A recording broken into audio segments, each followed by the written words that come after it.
Good morning, good afternoon, good evening, wherever you are on this pale blue dot that we all live on. My name is Adam-Antium, you're the audience, and you're listening to this edition of ATZM Podcasts. Now, I did decide to change the name because AAU TZM Podcast was a bit ridiculous, so I just decided to change it, narrow it down. But just the usual announcements. For those of you listening to this on YouTube, my podcasts also exist on talkshoe.com. Down below in the video description, you'll find the link to the Call series. There you can download and listen to the full episodes for free in MP3 format, so you can do that there. Just the usual plug. For those of you who want to find out exactly what it is that the Zeitgeist movement advocates, then you can go to www.thezeitgeistmovement.com/orientation, and there you can find the, in book form, it's called The Zeitgeist Movement Defined, and it's a collection of essays that fully go through the entire train of thought in all the aspects that's necessary. But just to sum up very quickly in a single sentence, the Zeitgeist movement advocates the train of thought that is defined as the application of the scientific method to social and environmental concern. Now, obviously, there's a lot more to it than that, but that's just a single sentence summation. But if you want to find out more, www.thezeitgeistmovement.com/orientation. There you can either buy a physical copy of it if you like, or if not, you can download a PDF of it for free. So you can find that there. Just other announcements. This is the last announcement for a while that I'm going to be giving about Threshold, because I have been, there's been so many things that have been going on. I've been announcing it again and again, saying, oh yeah, it's in the works, so it will be out when it's out. So there's that. Other announcements, I've actually decided to put up a couple of segments from my documentary called Life on a Soapbox up on YouTube. I think one of them was the Maidstone Police montage, where I, decided to just give a sort of compilation of the highlights of all the harassment that I've suffered at the hands of the Maidstone Police. But there's that, and the other one it's called Why Are You an Activist, and it sort of describes exactly why. Other announcements. Okay, for those of you in the Brighton and Hove area, this will be quite interesting for you. The Zeitgeist movement will be at the Brunswick Festival this year on the 15th and 16th of August 2015. It's Jessica from the Brighton chapter. She's been able to sort that out. So if you're in the Brighton and Hove area around about that time, or even if not, if you want to come down from far and wide, by all means, come down. It's going to be an awesome day. I've been to the Brunswick Festival before. It's a really, really lovely atmosphere, and I think an information stall there is going to be really, really cool. But anyway, it is my unfortunate task to inform you that Dr. Finkelstein is now no longer our sponsor, since he disappeared 16 days ago. I've heard rumours that the CIA considered him a person of interest, whether it's because they wanted him gone or whether they were investigating something or someone that wanted him gone. It's hard to tell at this stage, but there's certainly not much forthcoming. We all know who's the best at brainwashing people, right? So this podcast is brought to you by R.S. Holtz, a new ambitious company that provides a kind of on-call excuse provider that is summoned by detections of norepinephrine, and it arrives, this consultant arrives to you invisible to everyone else by means of teleportation. Now, obviously, yes, it's a very ambitious company, and, I'll explain. But this company is expanding, and thus growing in its ability to send their consultants to you, who also happen to be experts in the particular topic you are having a reaction to not being able to address, right? Because the detections that they get are very specific. But this way you can no longer be left with nothing to say, whether it's a religious or political debate, or even being questioned by your spouse in regards to your fidelity. They are here to help. Okay, so due to having no substantial budget, however, their teleportation system isn't top of the line yet. This is also responsible for our consultants not being perceivable to anyone else besides the client who summoned them, and that's why they need our help. To keep the invisibility, which protects the discretion of their clients, but also to overcome any problems that may arise. The point of the service is to provide help when needed, but for you to stand alone and deal with it in the interim. I mean, you may find you get into a flow of dealing with the situation that you were really just calling for a second opinion. So, RS Holtz are currently running a crowdfunding campaign to acquire all the necessary parts for a fully efficient teleportation system. So, go to rsholtz.com and you can find all the details you need. So, when you may be in need of assistance, remember that excuses are like RS Holtz. Everyone's got one. This podcast is also brought to you by our wonderful triad of sponsorship, providing the points of preservation for this podcast, that being Russell Brand, Caroline Lucas MP, and Sir Patrick Stewart. Russell, he sends me money in wet plastic bags. I have to dry on the radiator. Caroline Lucas sends me money via carrier pigeon, but sometimes it doesn't get to me because sometimes my neighbour shoots them down. And so Patrick Stewart actually uses his replicator 3D printer to beam me the money. But they do their part to sponsor the show in exchange for, at some point in the future, that they will come onto the show for at least 10 minutes to discuss science and sustainability when applied to society. So here's the thing. They really need to be thanked for this sponsorship, and the more of us that actually contact them and thank them for sponsoring the show, the more likely they will be to come on to completely fulfill their obligation to the show, and then we can get other sponsors in. So by all means, do whatever you can, message, tweet, email, smoke signal, whatever you got to do to thank these individuals for sponsoring the show. So thank you very much, Russell Brand, Caroline Lucas MP, and Sir Patrick Stewart for sponsoring the show. It really, really does mean a lot, and it really will be cool when you guys come on to talk about this. But anyway, that's enough of the announcements. On to the topic of the show, as you will tell, is my review of 15 Million Merits. And for those of you who aren't aware, 15 Million Merits is actually the episode 2 of season 1 of show on Channel 4 written by Charlie Brooker called Black Mirror.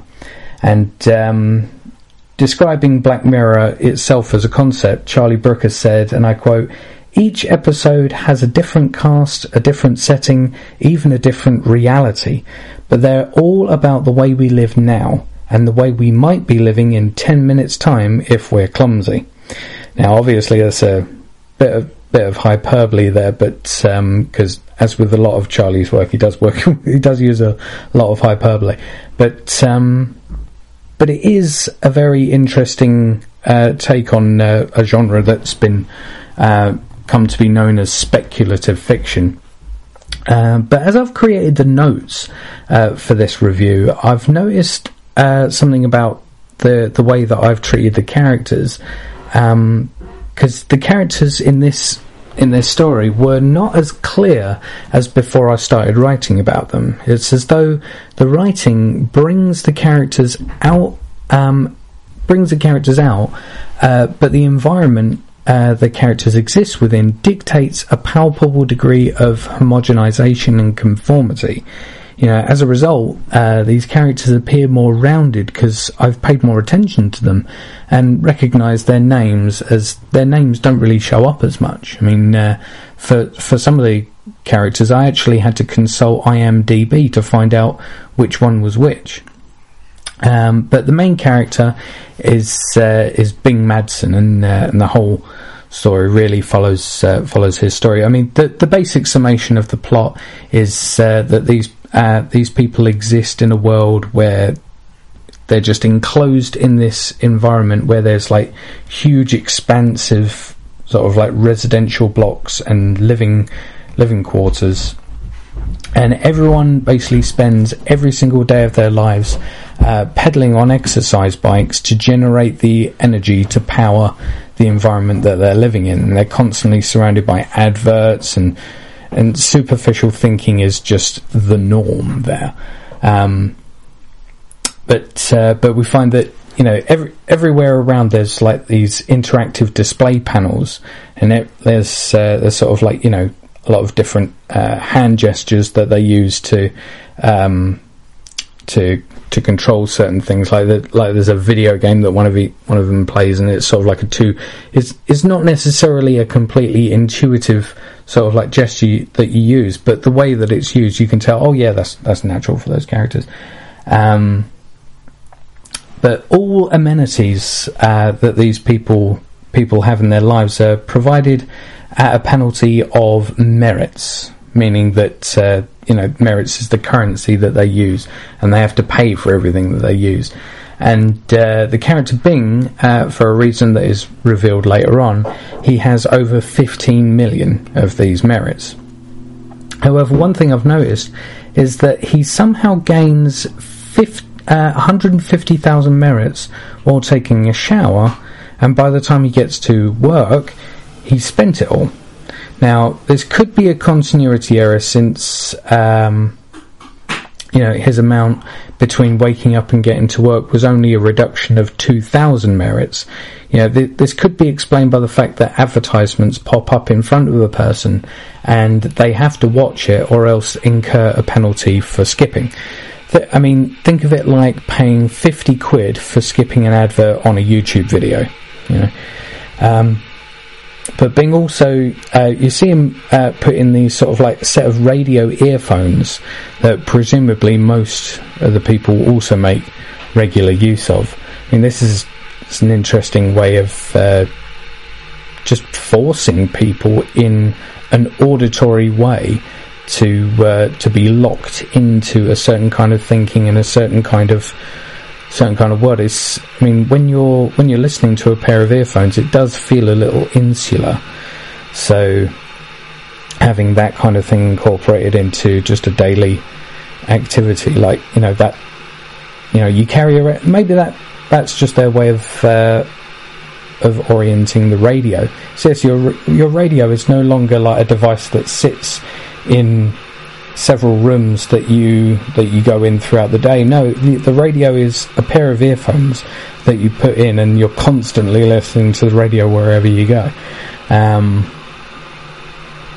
But the world that Bing exists within unfolds as a life where people's minds are kept continually occupied by advertisements, entertainments, and customizations of a digital avatar known as a doppel.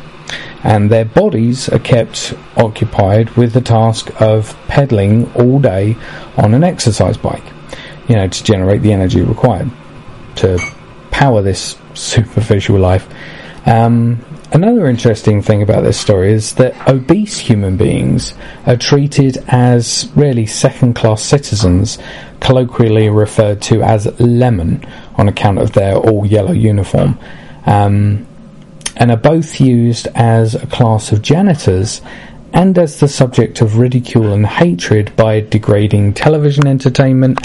It was really, really painful to watch. The TV show that they're featured in, it's called Bother Guts, and they're basically put through loads of different physically, you know, demeaning activities, like being hosed down with a fire hose. Yeah, it's really weird. But but then again, it's not really that far outside the scope of believability, because we already have shows kind of like that now. You know, if you think there's a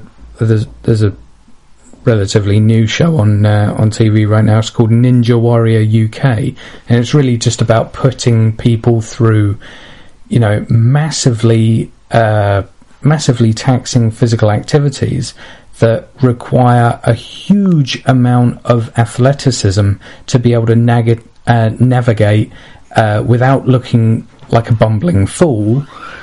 And I mean, there's another show called Total Wipeout where they do that sort of thing, but whenever the person falls over, you hear in the editing of the program like a comedic sort of like sound effect that normally in the slapstick world accompanies someone falling over. It's it's all sort of like, a program designed to entertain while humiliating another human being. It's something that is quite divisive, and something that even is considered as a guilty pleasure by a lot of people. But yeah, not only are the lemon, I'll call them the lemon class, not only are they demeaned on television, but they're also demeaned in a first-person shooter video game where they appear as the enemies, or kind of like in a zombie game or something. So they waddle towards you, and they hit you with a broom or something. But yeah, so. But if you think about a first-person shooter, by design, it forces empathy with the character, conveniently also projecting the lemon class as objects of hostility instead of empathy. It's a way of forcing the idea that if you don't keep peddling, then eventually you'll put on so much weight that you'll fall into the lemon class, and you'll have to spend the rest of your life being demeaned by other people. So, I mean, if in the context of maintaining social division and control, or as it's otherwise known, divide and conquer, it would make sense to demonise and create a subclass out of the obese, because they are a minority who would struggle most with the dominant means of earning your means of living. Thus they are considered in an economic sense as the weakest links, because they contribute the least to the agreed workload. So if you think about it, that sounds massively cruel, doesn't it? Sounds like that's something way beyond our current scope of behaviour. And then you think about how we treat the unemployed, how we treat benefit claimants, how we treat immigrants. Oh no, sorry, it's no longer immigrants anymore, it's now migrants, because several hundred of them drowned in the ocean, and we realised, oh shit, we got to call them something else. Maybe we've been demonising them too much. Oh, poor migrants. But yeah, if we think about how we treat those who are least capable of serving the infinite growth paradigm, that being, unemployed, disabled, elderly, infants. Well, not infants, because we have a romantic view of infants. Oh no, they're sweet, they're cute, they're innocent, I don't know what they're doing. But yeah, I mean, it's not a huge stretch of the imagination to see the lemon class as an emerging underclass. 'Cause, I mean, we're already creating reality shows to coax out hostility towards them sort of people, because there's the dominant ethos that they're sponging off of everyone else and they just need to get a job, conveniently ignoring the fact that because of mostly automation, outsourcing and downsizing, it's far, far, far more difficult to get a job now. The jobs are actually disappearing, and permanently disappearing, and more people are coming into the world, as it were, not just from one country to another, but more people are being born, so there are more mouths to feed. So surely that points to more of a dominant motivation to think to ourselves, okay, how do we provide for everyone? What do we need to do to provide for everyone? Never mind any of this work shit, right? Never mind any of this money shit, right? maybe that doesn't work. We've been trying it for thousands of years, and it's getting worse. And there's problems about it that are coming up that we keep ignoring because they're inherent problems to the monetary system. But yeah, we never sort of like get to that point. No, we're like, no, let's demonize those who can't contribute as much as us, you know, and that's really where that comes from. But coming back to 15 million merits, even meal times are subject to payment to vending machines. You know, the limited products they offer, which are, as Swift reminds Bing, are made in a petri dish. Real things, as it turns out, in this world are in dwindling scarcity. Everything about the zeitgeist of the time in this story screams artificiality and superficiality. You know, something we will see more evidence of as we go along. I mean, there are lots of games and entertainment, but there are educational sort of games from a very brief viewing of them in the form of music games, because you see, like, you know, there's two characters that you only briefly see playing these, so there's no real way of discerning whether there's any rules or anything like that, whether they were actually playing like an instrument that they're manipulating with hand gestures that are being digitally read. I'm not entirely sure. But as I said, the individual uses generic arm gestures to control her avatar's movements.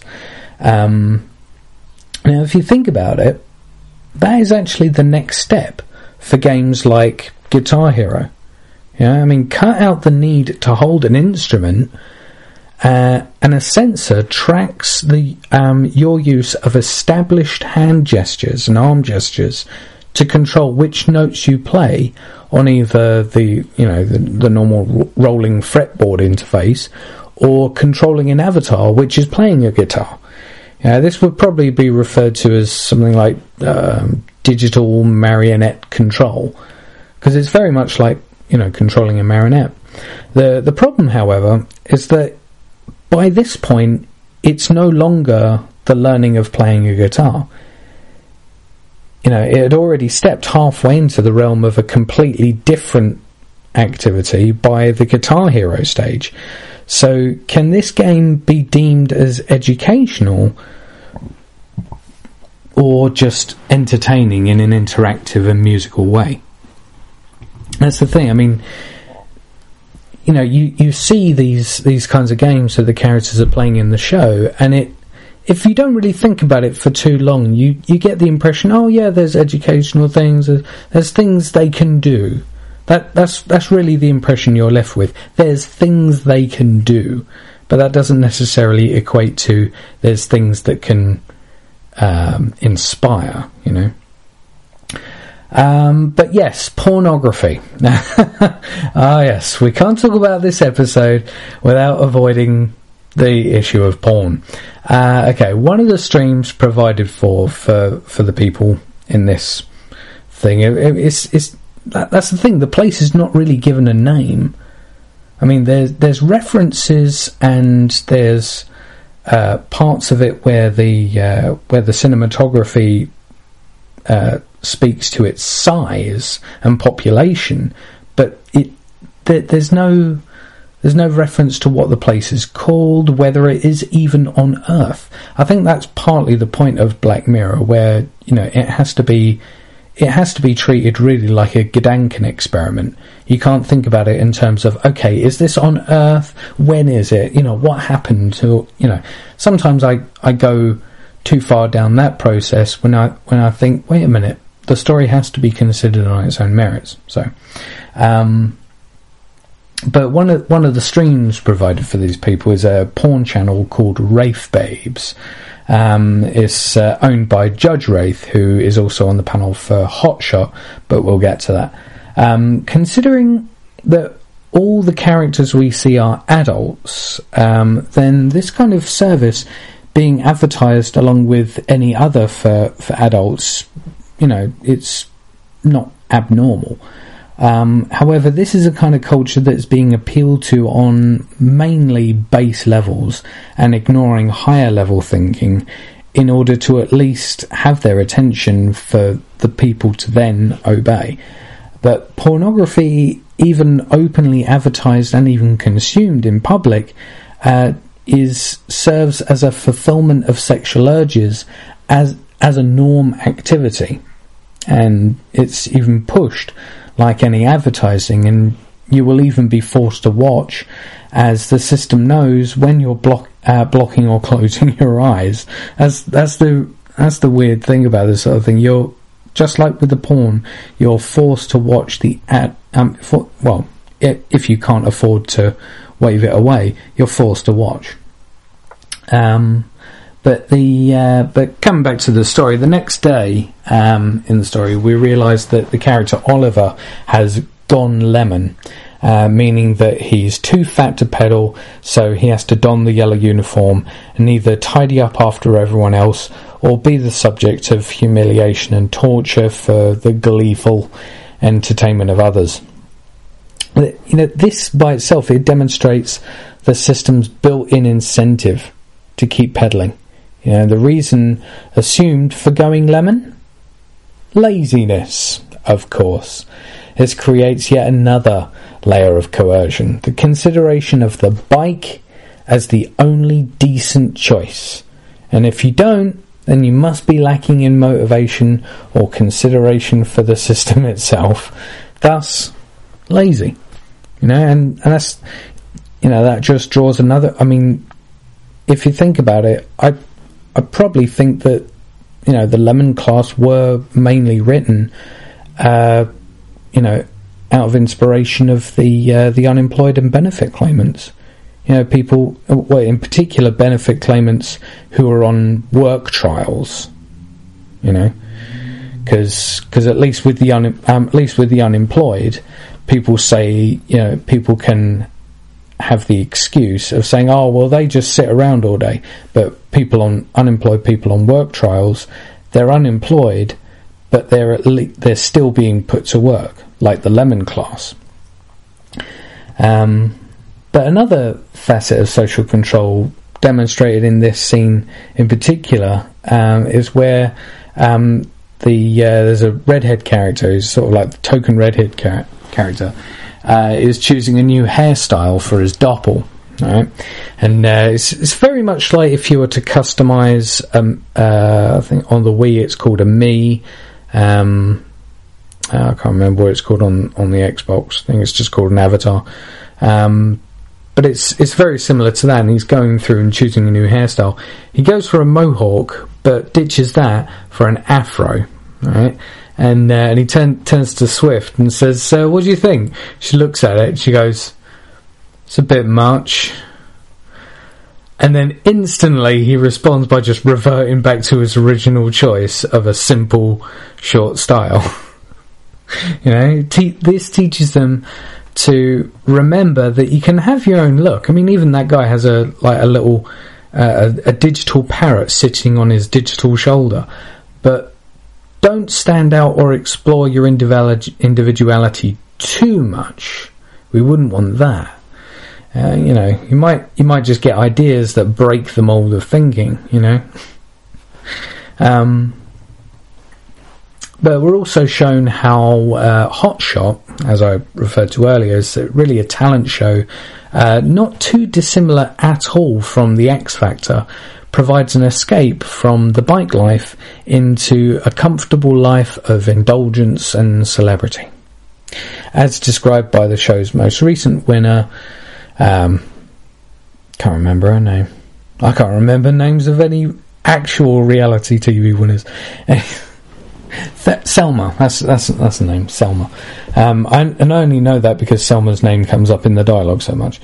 But we're reminded of Plato's allegory of the cave when you hear her speak of a better life outside of this one, because she's won the chance to escape. or so we assume. I mean, this is one of the main things ensuring Hotshot's continual stream of contestants, not only granting everyday people the chance to be seen by others, perchance to be admired for whatever dazzling display they can provide for the judges, the audience, and for once in their meaningless, repetitive, stress-filled life, that they can have that slice of glory, that fame, if only for 15 minutes. But also to pose as the false exit, which you have to bare your soul for in the hope to be let out. That is, of course, after you've paid the extortionate entry fee, which you can only earn by doing saddle time. So it's like, it's kind of like the old signs that they would put up in. I think they put like signs like these around in slavery plantations, where it just said, "Hard work will set you free." I mean, the harder you work, the more likely you are. I mean, obviously in this scenario, it's a bit clearer that yes, if you work hard, you can save up credits, and then you can buy a ticket to entitle you to be on that stage eventually, and then you're at least in the position of opportunity to win your freedom. But in the case of modern life, that's not really the case. We're taught that if you work hard enough, you can achieve anything. You can be a billionaire if you want, but that's not necessarily the case. The reality is more like it's like a huge game of Monopoly where there are billions of players, right? And we are billions of turns into the game, and then you rock up with your £10, or was it £100 that you start Monopoly with? I can't remember. I think it's like £250, whatever. You rock up with your £250, and there's people that have been playing this for decades, and you're like, and you're expected to win this game. Yeah, the system teaches you that you can win this game. And yes, people do win. A lot of people win by, cheating the system, as it were, by and when I say cheating at the system, I mean, knocking down others in order to gain off of their failure, and other such tactics. But no, at least in this one, you can say yes, if you work hard enough, you can you can earn your privilege of being on that stage. But it's just the very idea of making work the exit strategy that because the system is rigged against them, such a way of thinking doesn't free them at all. It just makes them more enslaved. Because the exit point of the system is a bottleneck. You're trying to push everyone through a bottleneck, and everyone thinks they're the one that's going to get through. Or at least if they've been conditioned enough by the system, they believe that they're the one that's going to get through. But yeah, I mean, I guess this scenario does need to paint it out a little more specifically, so you can not only see the ridiculous nature of having to pedal, having to physically work to earn your way out of slavery. It's like you have to, in order to stop being a slave, you need to be more of a slave. That's really the idea that's put forward with that. But it's at this point that we're informally introduced to our heroine of the story, Abby, who Bing overhears singing in the unisex toilets. Now, just one side point. The choice of unisex toilets is an interesting one, meaning that both men and women can use the same sort of lavatorial structure, lavatorial structure. Never before would I ever think that I would be creating that kind of phrase. But it is an interesting one, seeing as intimacy, as far as we can tell from what we've seen. I mean, like, the episode is only an hour long, so there's only a certain amount that you can convey there. But intimacy is always shown as being externalized as lustful thoughts and projected onto porn performers, available at a pay-per-view fee of merits, right? I mean, you can even watch porn while working. But would having unisex toilets discourage us from looking to each other to meet our sexual needs, or would it encourage it? There's no evidence of families living and working in this place. There's really no evidence that human beings exist outside of adulthood. But the food is grown in a petri dish. The humans themselves could have been grown in petri dishes, and they're grown as fully grown adults, and then they progress onto old age and then die. You never know. We never see any kids in this. That's the thing. We only see adults. But I mean, like I said, considering even the food is artificial, it would imply that maybe procreation, at least, has been relegated to an asexual laboratory process. But either way, her singing is something real. A distant memory of music supposedly before things went wrong. And in that world of, because the song that she sings is actually a real song. It wasn't one that was written specifically for the program. And in that world of artificiality, authenticity sticks out like a sore thumb. Bing engages her in a brief conversation, which is rudely interrupted by another porn advert, which, so, I mean, you can imagine yourself in the scenario, and the thing comes down, and it just stinks of a digital cock block by the fact that the ad opens with the saying, because it doesn't appear, it doesn't happen any other time. It only happens here. The ad opens with the saying, "Hey, regular user."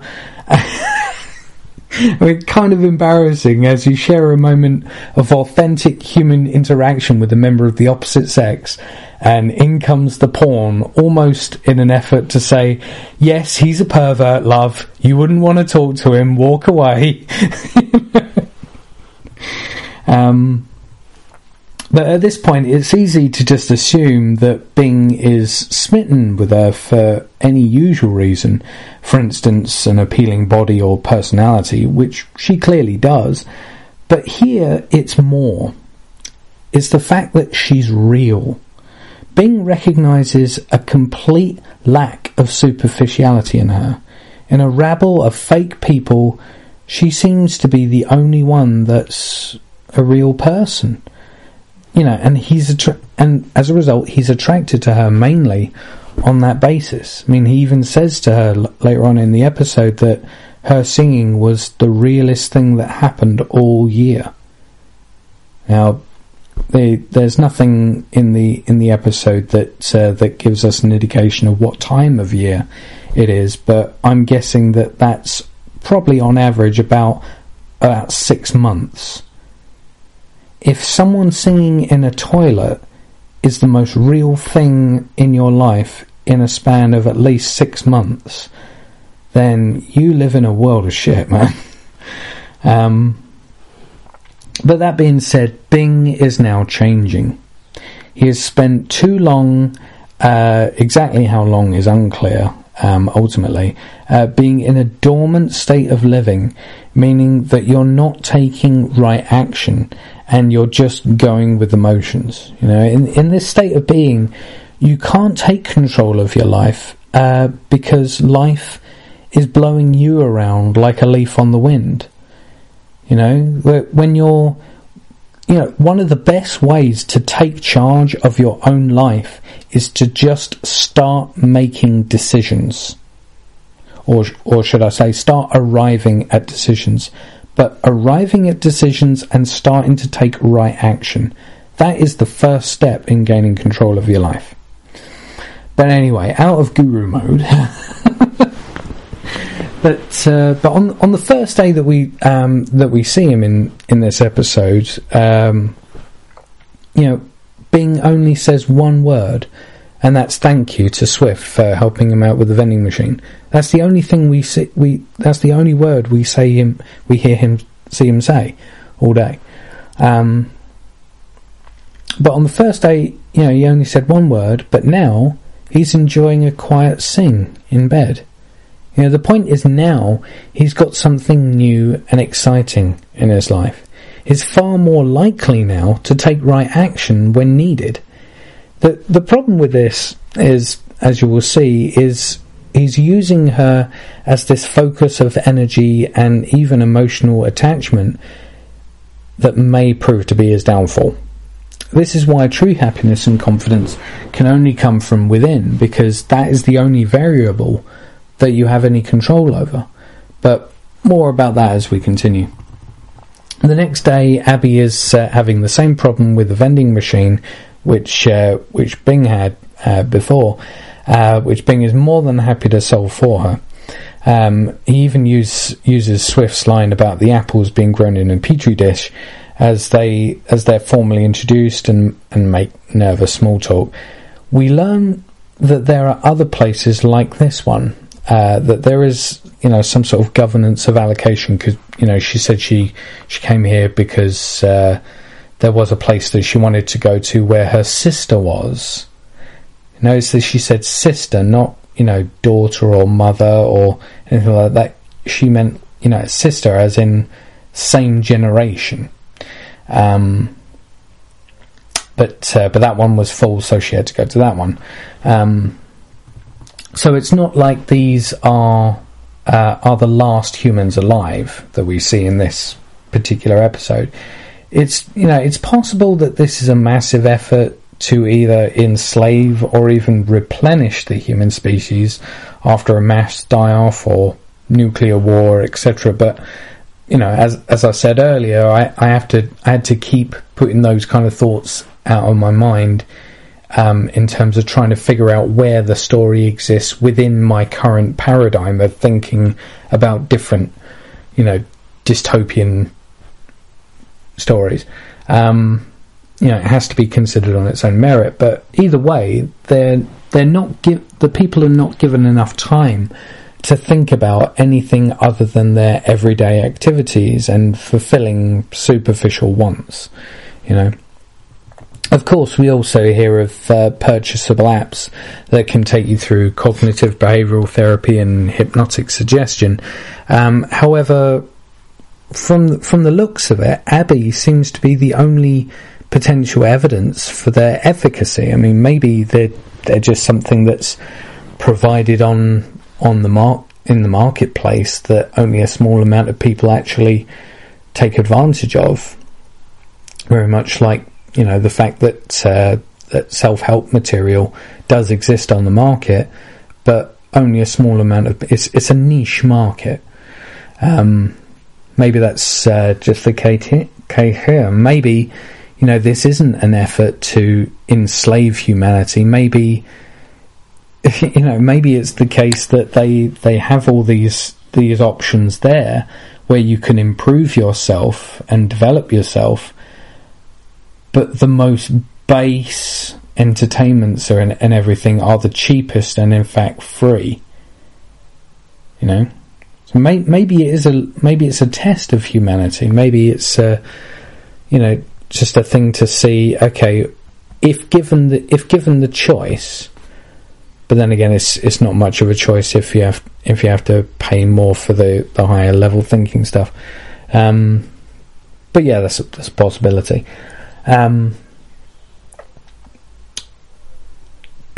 But yeah, she seems to be the only evidence for this. This seems to just be a very dumb culture otherwise.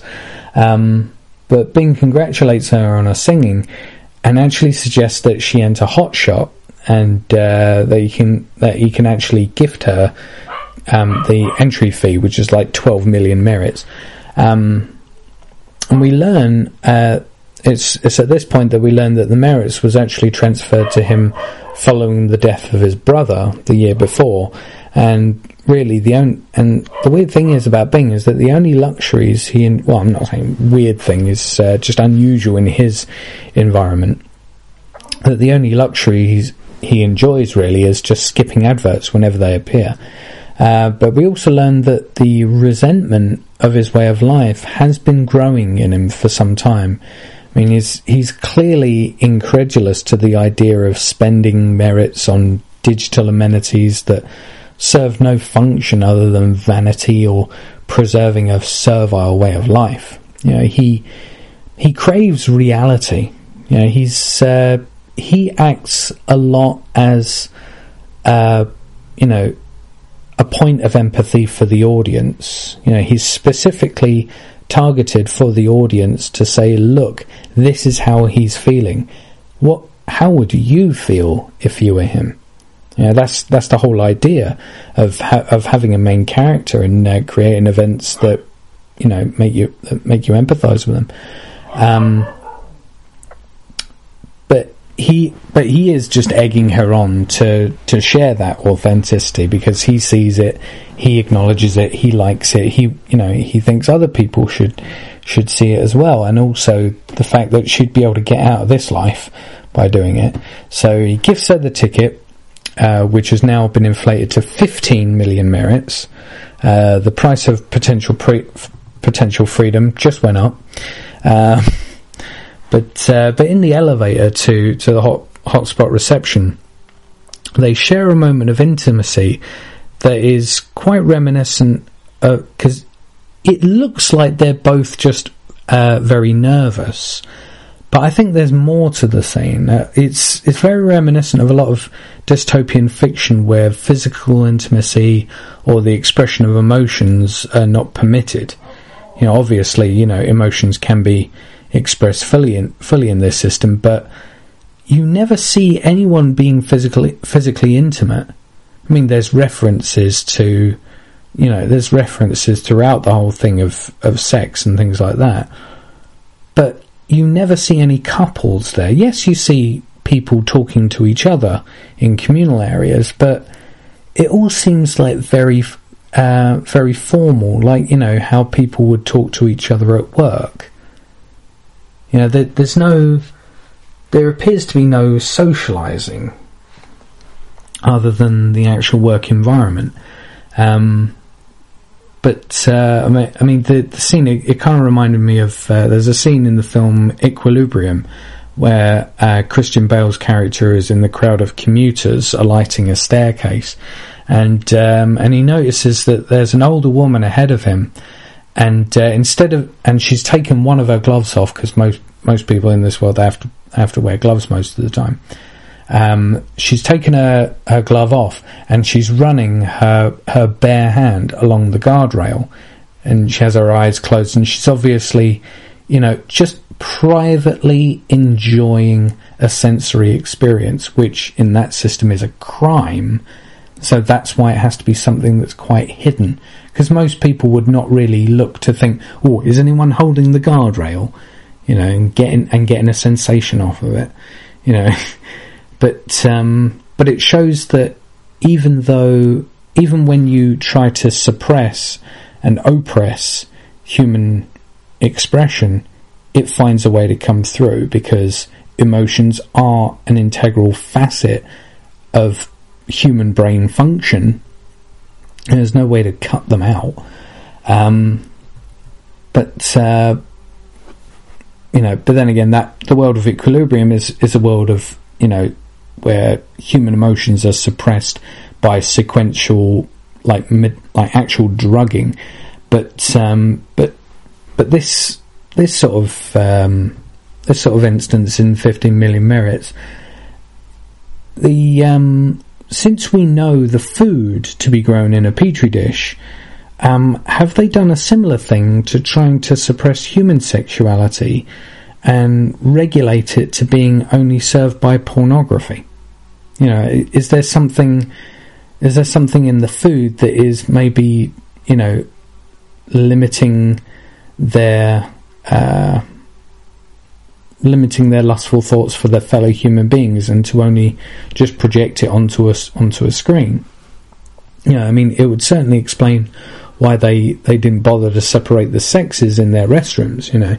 But this little intimate moment in the elevator, they sort of like, you know, touch hands, and they sort of like interlock each other's fingers. Because it does mainly look like, yeah, she's just very nervous and he's comforting her, but it does also speak to the fact that, this has to be a private thing between you and me, because they wouldn't like it if we fell in love. Yeah, it's almost like they would have to keep their love a secret, you know. But when Bing and Abby get to the waiting room, it's already heaving with hopeful performers, all each doing different warm-up routines, creating a cacophony of scales and songs and impromptu bursts of modern dance. It's really weird. I mean, if any of you have been on a performing arts course, you'll know exactly what I mean. but they're told to wait there for an unknown period of time, because none of the people that work there have any idea when they'll be picked, because as you'll see later on, the different members of staff are just told what kind of contestant they want. It's not a first come first served basis. It's like, you come into the room, and if we need someone like you and you're in the room, then you can go, even if you've just got there, which Abby does. Abby gets picked for a preview straight away, and is placed before a camera. And it's weird the setup question that they give her. She's given a question of which she has to repeat to the camera as a self-contained sentence. You know, and she's asked, "Would you like to be as big as Selma one day?" That's like the latest winner of Hot Shot. And Abby goes, "I guess." She's like, "Okay, say that to the camera in a self-contained sentence." And these people who work for Hot Shot, they are just apathy is just dripping off them. They're like, "I really don't want to be here. I really don't want to be doing this job, but I'm stuck here doing this job." So you know, but yeah, she has to say to the camera, you know, I'd like to be as big as Selma one day. You know, of course, it would be better to just ask her to briefly say why she's doing it in her own words. But of course, you know, this is Hot Shot, and any weakness of resolve can and will be used against you. And I'll tell you what, speaking of being against their contestants, this is another really interesting thing. A compulsory requirement is that each contestant take a drink called compliance, under the context that it's compulsory and supposedly helps with nerves, right? As the name will tell you, this is a fast-acting drug that forces compliance to whatever they face. You know, this is a brilliant way to ensure that the human element, the only variable that a talent show host cannot normally control, is now under control. Because, I mean, say for example, if they don't want you swearing, or if they don't want you, like, you know, running up and killing one of the judges or something, if you're more compliant, then, you know, you will do what the judges say. But Abby goes out gingerly onto the stage and has to be coaxed into the spotlight, where she's sexually harassed by Judge Wraith. You know, he keeps saying, "I want to see those titties," and she's just like, "What?" But the other judges actually tolerate this before, you know, letting her go on and sing. So already in this scene, it's already established that she isn't really being considered for her potential vocal talents, she's being assessed for whether she would make a good porn star. So that already set in the scenario, we can kind of tell where it's going to go. But a song that plays, it's the same one that she sings in the toilet earlier in the episode, and it's the same song that apparently Abby has had handed down through the females in her family, song being Anyone Who Knows What Love Is by Irma Thomas, which if you look it up, it lyrically points to staying in an abusive relationship with a man. That's really what the song is, saying that you can do whatever you like to me, I will still love you, and anyone that knows what love is will understand. That's really what the song is about, and indicative that, because it's really weird. I mean, I would not expect Abby, in this episode, Abby's supposed to be the personification of free thinking. She's supposed to be the personification of like real sincerity and authenticity, and yet the song that she sings is one that describes being in a mindset of anxious codependence. Strange. But following her song, she is further abused by the other judges, even to the point of explaining why she would be better off in porn, because as a singer, she's only really good amongst other singers that are amazing. And the judges explained that if she chose to be a porn actress, she would be free of the bike life for the rest of her life. And yet, the thing is, you got to hand it to them. To a person who is still high on compliance, but visibly shocked and conflicted, they present a compelling case. And the audience start joining in with a chant of "Do it, do it, do it." Like most of the people have no idea what they're cheering for her to actually do. They just think, "Oh, it's television. Oh, the judges are telling her to do something. Everyone else is saying do it, so do it, do it." Right? That's the thing. People get caught up in a mass hysteria. Like even the red-headed guy, like he's like sat there going, "Do it." Like a kid in a sweetie shop, man. That's the kind of culture that this episode describes. People who do things without knowing why the hell they're doing it, and it's like, even though Abby has only just been presented with this proposal, she knows exactly what it would entail, but because she's high on the compliance, obviously she's much more likely to comply. But the audience, when the audience join in, that's really what pushes her over the edge. That becomes the tipping point that breaks her resolve, and she complies. If only becoming a porn star was as glamorous as they make it out to be. But I mean, you wouldn't think that she got a raw deal from the way she talks to the camera in like that, because there's this feature that appears afterwards when she's talking to the camera about her new lifestyle.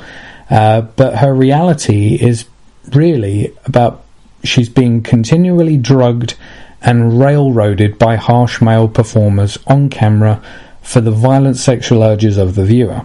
Now, not that there's anything wrong with rough sex per se. By all means, if you both enjoy it, go have at it, right? But in this scenario, it's coercion for the sake of entertainment. She's not entering of her own volition. She doesn't necessarily enjoy rough sex, and she's doing it because she was given a choice of either that or back to the bike, my dear. That's the choice. And even Judge Charity, the female host, she said it's either that or the bike. It's not much of a choice, is it? But But yeah, it's here where our main character Bing reaches his tipping point of suffering.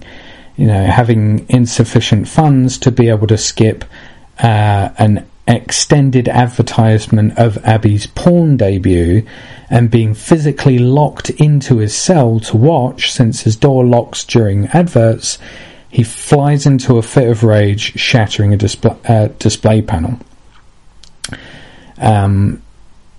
Now you can imagine, obviously, to some people who watch this, they would think, oh yeah, that's intentional, that, you know, somehow they knew that he was becoming attached to Abby, and thus it's a good way to stick it to Bing and say, there, that's what you get for trying to bring something real into the world. Now, that, you know, it is possible that was a deliberate sort of thing. I mean, it was definitely convenient, because if he had enough merits, then he would have just been able to skip it and say, no, I don't want to watch the girl that I've fallen for get fucked roughly by no, I don't want to watch that. But it's just you know, convenient for the story that he had, you know, no merits left, and thus was forced to watch it. You know, and you know, he was trying to cover his eyes, and just like comes down saying resume viewing, and, you know, I mean, I would have liked to have found out what actually happens if you you know, if you just say no, I won't watch it. You know, what eventually happens? Do they penalise you even more? What happens when you get down to 0 merits? You know, do you die? But then again, you know, having said that, all you would need to do is just wait till the morning, and then you can get back on your bike and start earning the merits again. So, I don't know. I haven't seen any examples in the story of anyone with, like, minus merits or anything. But after the fit of rage, finding a shard of glass on the floor, we finally see that Bing has surrendered. You know, we can see that this is as low as he can go, and he now knows what he needs to do. So Bing, now behaving as frugally as possible, is now committed to clocking up merits, and the episode conveys this in a nicely edited montage, where he even saves merits by eating leftovers in the canteen, and you know, practices dance moves in his room. But once he reaches 15 million merits, he stops and buys another ticket to Hotshot before putting the shard in his waistband and leaving for the elevator. Now, in the waiting room, now all this time we haven't seen him sort of like interact with anyone. He's just been completely like hyper focused on this task, completely. And he even continues that on in the waiting room. He's sort of like just in the zone, just focusing on what he needs to do. I mean, he said that he hadn't actually planned anything to say beforehand, but that aside, you can understand the kind of hyper focus that he would have, considering what he's been through and what he now has to prepare himself to do. But he waits there motionless in the waiting room for what is supposed to be days. However, it doesn't reveal how that's accommodated for. I mean, do the people sleep in the waiting room if they have to wait there for over a day? Because there's one instance where a character is complaining that she's been there for over a week. What, in the same room for over a week? Do they provide toilets and sleeping facilities for people? And, you know, do people have to leave at the end of the day and then come back in the morning? I'm not sure, but he's eventually picked because they wanted an ethnic one, and Bing simply says, "I'm an entertainer who's providing a sort of performance."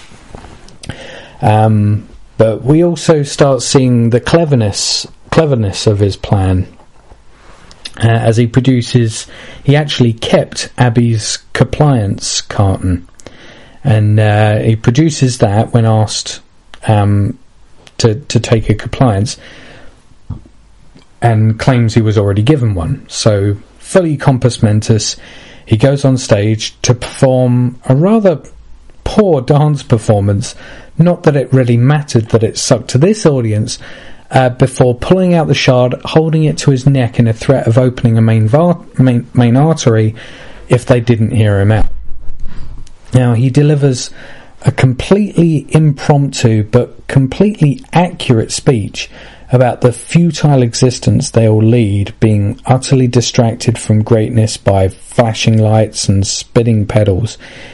He describes the culture as one that has been way too anaesthetised to reality, that reality itself has to be sent through filters of habitation so people can even deal with life.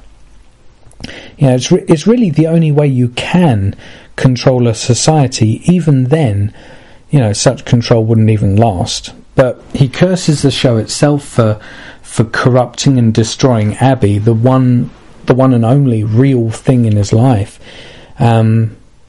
But his speech, while deeply personal, is also at the same time universal. It speaks to the suffering and drudgery that every single person who has to sit on one of those bikes every day suffers. He even includes everyone as opposition to this system of enslavement, in the words of, for me, for us, for everyone, fuck you. He's in complete opposition to this system of enslavement and dilution of humanity. I mean, needless to say, his speech leaves everyone speechless. And you can even see on the faces of some of the avatars that they recognise harsh truth, that they've been living a lie. And it isn't just because he repeatedly said fuck in his speech. It's because he's taken the courage to stand up in front of the system and tear it down ideologically for everyone to hear. And no one can argue with him. That's the thing. No one has a word to say in defence of the system against the sheer force, against the sheer force of the truth being as just laid out to everyone. And yet, Judge Hope manages, Judge Hope, obviously the Simon Cowell proxy, manages to see this as something good for the system. And he proposes that Bing have his own 30-minute slot twice a week to say the same things. Now, Bing now appears to them as just a gimmick show, social commentary given to the public through the gimmick of a guy threatening to top himself. And as it turns out, Bing accepts. He does a pretty good job of it too. I mean, the one thing that I keep coming back to every now and then is re-questioning, what would I do if I was in Bing's situation? I think the episode as a whole does make the audience think, what would they do if they were in Bing's position? I guess most people wouldn't, because the thing is, most people really only have a few rants and raves about the system's problems to just get off their chest. And then when allowed to do that, it's just a demon for them to exercise. They don't really have any real solutions to it. And I guess in a sense, Bing hasn't really advocated any solutions either, besides his promotion and romanticism for authenticity, which is, even Judge Hope says, is in woefully short supply. But an actual solution for the suffering, that is one thing that very few people have as well. So I would say most people wouldn't really wouldn't really want to take the chance of being put up on that pedestal to be, almost like being put in a guru position. Tell me what's wrong with the system so I can laugh and keep peddling.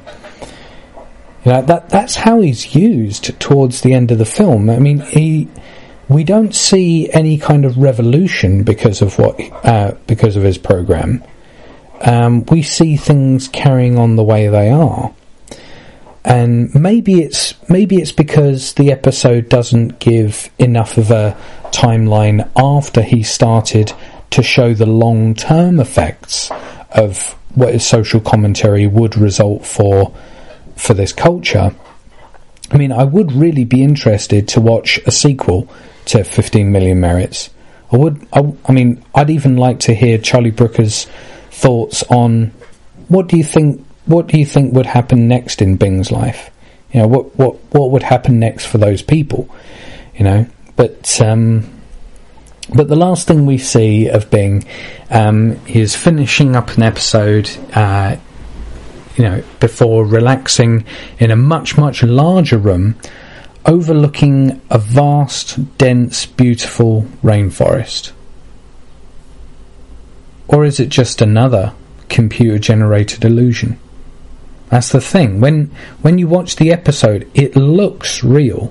It doesn't look like any of the normal computer-generated bullshit that the screens do. But then again, the screens don't necessarily... Like say, for example, there's a program called Rolling Road, which a lot of them use when on the bike, when it's just a digital person on a digital bike going along a digital road.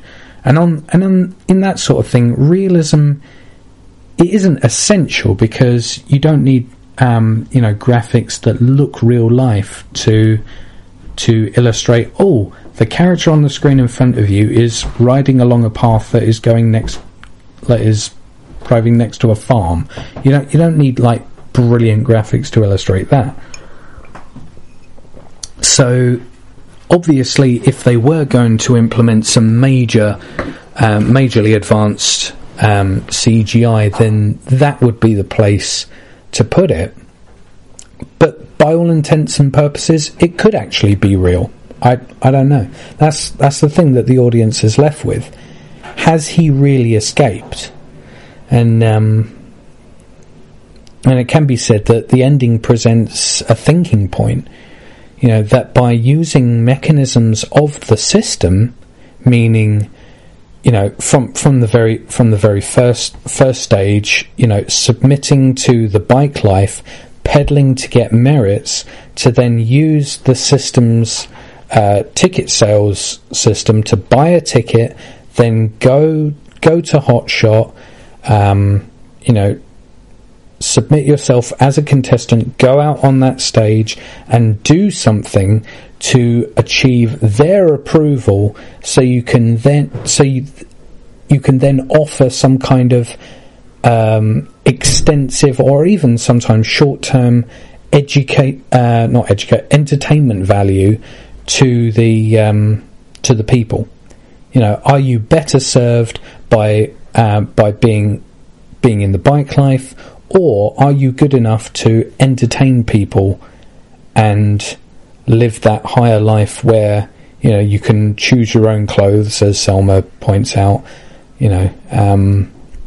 explore your personality, even have personal effects in your room, because there's a little wooden carved penguin that Bing has in his room, and that's that reminds him of Abby, because Abby keeps making these origami penguins. But using all those because they're all mechanisms of the system. Bing never created any of these steps. They're just steps that the system already has in place that you need to work through in order to achieve the next levels up. And if you're lucky, you can make it through that bottleneck known as the hotshot approval, the hotshot judge's approval, and then you can live out this elite life where you don't have to pedal another day in your life. is there really any evidence that using the mechanisms of the system to defeat the system, even just for yourself, then there's no guarantee that you can be free of that system? Because as the ending says, or as the ending shows, he's still in a room and he's still chained to an obligation of social commentary. And the thing is, whenever I think about what I would do if I was Bing, I would definitely go for it. I would definitely take him up on his offer because I mean, Judge Hope says, 30 minutes twice a week? That's 1 hour a week that you have to be able to influence the culture, to be able to lay seeds of thought as subtly as you can, because obviously, I dare say, if you go a bit too far in influencing critical and independent thought, then they will shut you down, because you're supposed to be entertaining, you're not supposed to inspire a revolution, But then again, having said that, it is possible that Bing was allowed to I mean, if they really were trying to keep people under total control, would they even allow Bing to stay on that stage? I mean, yes, they might hear him out, let him have his say, and then they're like, yeah, we don't like it, go away, yeah, you're an idiot, he's talking about utopian ideals. When in fact he didn't really talk about any utopian ideals, he was criticising the system itself. But they didn't have to let him through. Judge Hope really, he's supposed to be the Simon Cowell proxy, and on any panel where whenever Simon Cowell's on a panel, he's normally seen as the head of the panel, so it's his say that gets taken through. And if he is saying that Bing can engage in social commentary for 60 minutes a week that is available for anyone to watch, then either Judge Hope thinks that Bing hasn't got any substantial arguments against the system and cannot inspire revolution, or maybe they're like, yes, I think the culture is ready to start thinking for themselves and start questioning the system that we live in. It's that's the thing. Because there's only an hour in the episode, and they have to convey quite a few different things. There's certain elements of exactly how Bing might shift the paradigm that aren't completely explored in there, but ultimately 15 Million Merits tells the story of enslavement and torture that is a possible future for humanity. Populations isolated into sectors where the populace is kept in a state of preoccupation and thus have little to no thought about what may exist outside. Coming at this story from the knowledge of what kind of world we have may not be readily understandable how it could possibly get that bad. Surely we human beings would reach a point where this state, before this state, where we demand that things change. Some people would think, and of course that can happen, but not always. I mean, sometimes the catalyst against the encroaching human rights abuses is not strong enough, and it gets drowned out by the impending state of oppression. And if you still have trouble in believing that it could happen, keep in mind that the Conservatives were voted back in again, despite the bullshit that's carried out by them, despite that being common knowledge. Human beings tend to stick with the familiar, even if it's painful. That's why a positive, sustainable and happy way of life for all humans needs to grow as an idea, grow as an actual way of life, driven by positive values, and become that familiar that we can stick to. Now, obviously, of course, there's an element of constant change that we need to factor in. I mean, emergence is a natural law that has to be respected. Everything is always in a constant state of change. Thus, the ideologies that we that we have to align with that change and move along with it. If we have stagnant ideologies, then we're holding ourselves back in that regard. That's why, the main religions are all losing their relevance, because they're based on like old ideas that don't have any relevance anymore. I mean, the consideration that the Earth was flat or the center of the universe, and ideologies like they're old ideologies that have been proven wrong again and again and again. But because they're stagnant ideas, because they don't inherently change, they're being constantly left behind. But in the same principle of living sustainably, compassionately, and progressively, that needs to become the new familiar, as it were. And as to whether the world of 15 million merits is a possible future, I'd say it is a possible future. As I said, it's hard to tell where we are now to how we can get to that kind of world. But if you think about it, there's a lot of parallels between the two. We have so many things that story does have in a different context. That's why a lot of episodes of Black Mirror do have to be treated as Gedanken experiments, because they present in a slightly different form that which a lot of us are very familiar with anyway, such as, superficiality of culture, the denouncing of less capable demographics, and the demonizing of them and the separation from them. There's so many things in this episode that we currently have right now, just in a different form, that in a certain extent, in a certain sense, we are already in that kind of world, just in a less obvious way, because obviously 15 million merits, it puts all those things in a palpable, tangible and obvious form. Like, so for example, in with advertising, we can pay to have software on our computer that can avoid adverts, or we can pay for subscription services where we won't have to deal with adverts, and we can do that sort of thing. And obviously in 15 million merits, you are physically forced, because if you close your eyes, then you will be fined. So you have to have your eyes open. You have to look at the advertisement itself to absorb the advert. And because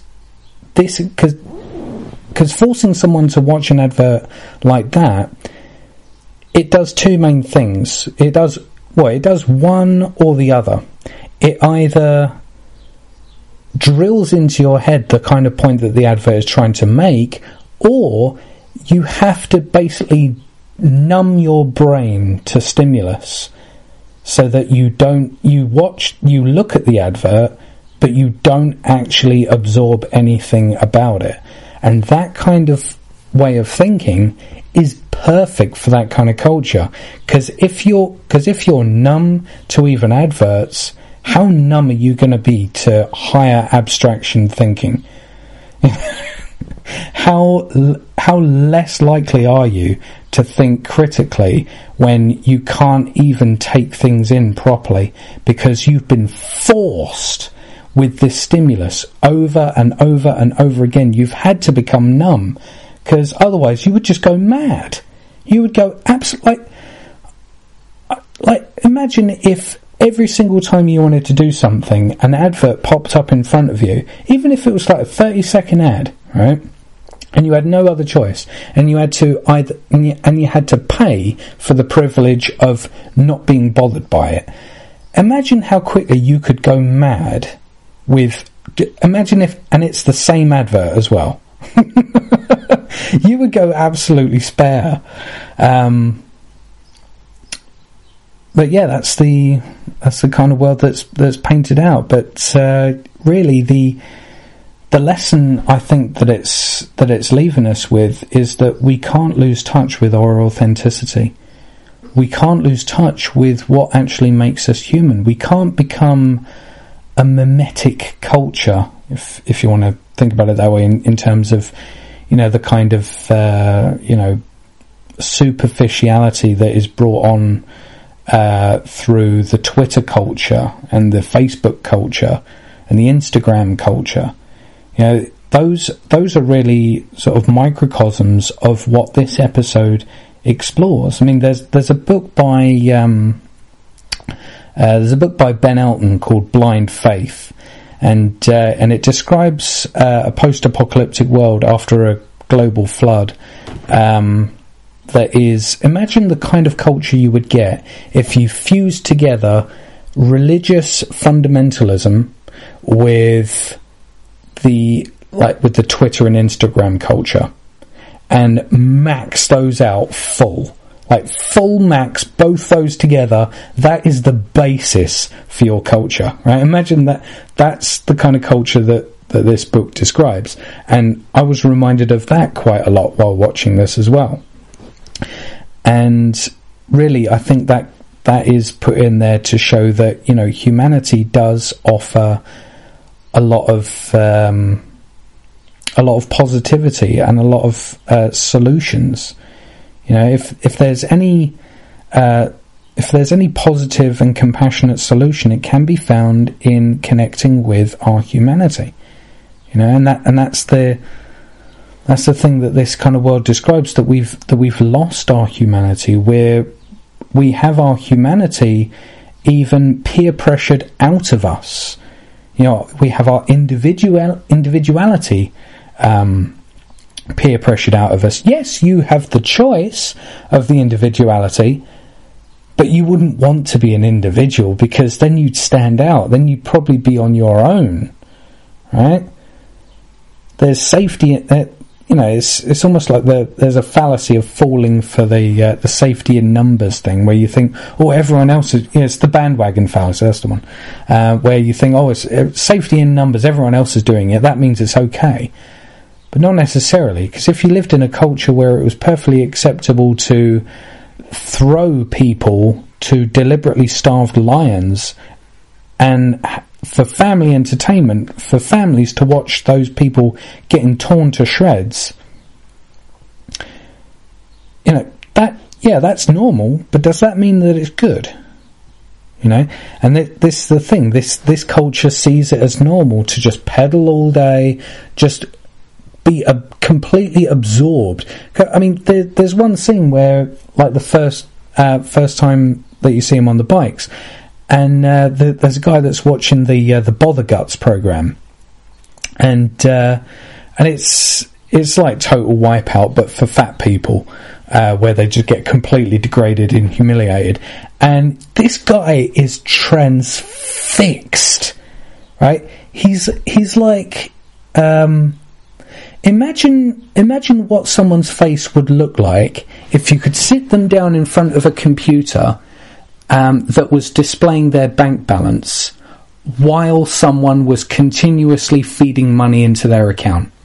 Imagine their face if they were watching that. That's what this guy's face was like when he was watching a program that was specifically designed to humiliate and degrade fat people, right? That's the kind of culture that they live in, because the dominant means of earning a living is to pedal on an exercise bike. It's like, a job of pedaling on an exercise bike and fat people, that you can't get a better sort of analogy than that. You can't get those are two things that are diametrically opposed, and obviously, that's the excuse that they use to demonize them. That if they're fat, must mean that they're lazy. Just like if you're unemployed, must mean because you're lazy. And that's the thing. There's so much superficial thinking in there. But anyway, I think I've said all that I need to say on this episode. It is a fantastic episode of Black Mirror. I'd recommend Black Mirror for everyone. I think there's 3 seasons of Black Mirror so far. There's also a Christmas special as well. But it's beautifully written. I'd love to have Charlie Brooker on the podcast at some point. Actually, his humour is sort of it's sort of like a deep cutting, harsh humour, but it's harsh in terms of just being incredibly clever and funny. You know, it's just brilliant, the stuff that he writes. But that's all I can say. But just the usual call out for our sponsor, being R.S. Holtz. It's the on-call excuse summoner. If you go to www.rsholtz.com, and you'll be able to find out more about the crowdfunding campaign that they're running, because they really need to get this going. So remember, whenever you're in need, excuses are like R.S. Holtz. Everybody's got one. We're also brought to you by my wonderful triad of sponsorship, that being Russell Brand, Caroline Lucas MP, and Sir Patrick Stewart. They provide the 3 points of preservation for this podcast, and they will, at least at some point, come on for at least 10 minutes, hopefully, to discuss science and sustainability when applied to society. So do whatever you can. Email, tweet, smoke signal, whatever you got to do. Thank these individuals for sponsoring this show. It certainly isn't possible to bring you this show for free every single month without their support. So the more we thank them, the more likely they will be to come onto the show. But just the usual plug, if you want to find out exactly what it is that the Zeitgeist Movement advocates, go to www.thezeitgeistmovement.com/orientation, and there you can get hold of the Zeitgeist Movement Defined, which is in a book form and an essay form, describing exactly what the train of thought is that the Zeitgeist Movement advocates. Essentially, in a single sentence, it's the scientific method applied to social and environmental concern. But that's all for this particular episode. Not sure what I'm going to have on next month. I need to get back in contact with Adam Kokesh again, because I heard back from his team about a possibility of having him on the show. So that will be really interesting. But that will hopefully be in a future show. But as for this one, that was my review, an activist review of the episode 15 Million Merits. I hope you enjoyed it. So thank you all for listening. Take care.